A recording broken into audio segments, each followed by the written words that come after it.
Everyone, চলো আজকে আমাদের চিকেন একটা রেসিপি করে দেখো। অ্যাকচুয়ালি চিকেনগুলো রেখেছিলাম অন্য একটা ডিশ বানাবো বলে, বাট ইচ্ছে হলো ওটা আর খাবো না। তো 3টে লেগ আছে, তো লেগ দিয়ে আমি দেখো কি বানাই।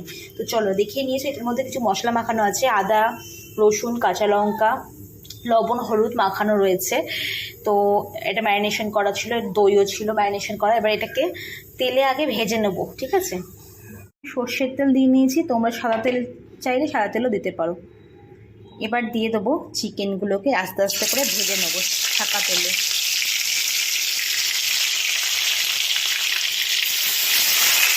নিয়েছি, প্রথমে বললামই তুমি, এখানে আদা রসুন বাটা আমি মাখিয়ে রেখেছিলাম, আর এখানে নিয়ে নিয়েছি পোস্ত, কাজু বাদাম আর লঙ্কা। এখানে দুটো নিয়েছি কারণ আমি আগে লঙ্কা দিয়ে ম্যারিনেশন করে রেখেছিলাম। এটাকে পেস্ট করে নেবো মিক্সারে দিয়ে। আর সাথে পেঁয়াজ নিয়েছি, একটা মিডিয়াম সাইজের পেঁয়াজ নিয়েছি। এই পেঁয়াজটাকেও বেটে ফেলবো একসাথে। দেখো লাল করে চিকেনগুলো ভাজা হয়ে গেছে, এবার আমি এটাকে তুলে নেবো। এর মধ্যে অ্যাড করবো সামান্য একটু ঘি। তোমরা চাইলে পুরো ঘি দিয়েও করতে পারো। গোটা গরম মশলা আমি এখানে যে দারচিনি আর 2টো এলাচ,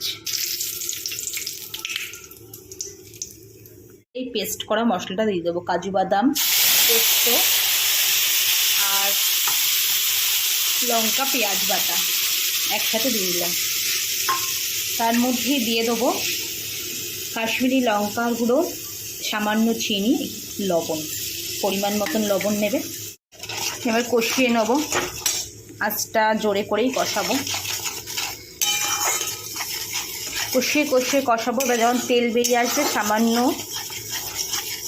জল দেব। এবার চিকেনটা দিয়ে কষাবো, বা চাইলে এর মধ্যেও চিকেনটা দিয়ে কষাতে পারো। আর এটা কিন্তু খুব ফোটে, যেহেতু পোস্ত কাজু বাদাম দেওয়া, ফটফট করে ফুটবে। প্রায় 80% মতন গলেই গেছে, তাও আমি একবারে দিয়ে দিলাম, দিয়ে এর মধ্যেই কষিয়ে নেবো ভালো করে। আচ্ছা, সামান্য এটার মধ্যে একটু গরম মশলার গুঁড়ো অ্যাড করব। এর মধ্যে কোনো রকমই হলুদ মিক্স করিনি। এটা পুরো কালারটা আসছে, কষে আছে সেই কালারটাই বেরোচ্ছে, এর মধ্যে কোনো রকম হলুদ মিক্স করা হয়নি। তোমরা চাইলে 1 চিমটে দিতেও পারো, না দিলেও কোনো সমস্যা নেই।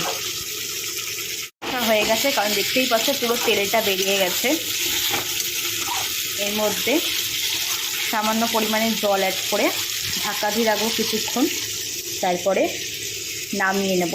চলো দেখা হচ্ছে একটু বাদেই। আমার একদম চিকেন, অ্যাকচুয়ালি চাপই বলা যায় এটাকে, একদম রেডি হয়ে গেছে। তো আমি যেহেতু ম্যারিনেশন করব অন্য কিছু করার জন্য, হলুদ দিয়ে ফেলেছিলাম ম্যারিনেশনে, তো তাদের এটা হলুদ হলুদ হয়ে গেছে, নইলে চাপের মতনই সাদা টাইপের হতো। তো আমার একদম রেডি হয়ে গেছে। তো চলো নেক্সট স্টেপটা পরে দেখাচ্ছি। দেখাবো বলেছিলাম সেটা হলো এটাই, যেটা এটার সাথে এভরিথিং জিনিস খাওয়া যাবে। ভাত, রুটি, পরোটা, লুচি, পোলাও, বিরিয়ানি, এভরিথিং সব কিছু খেতে পারবে। তো চলো নতুন নতুন ভিডিও নিয়ে আবার তোমাদের সাথে পরে দেখা হবে। এখনকার মতন বাই বাই।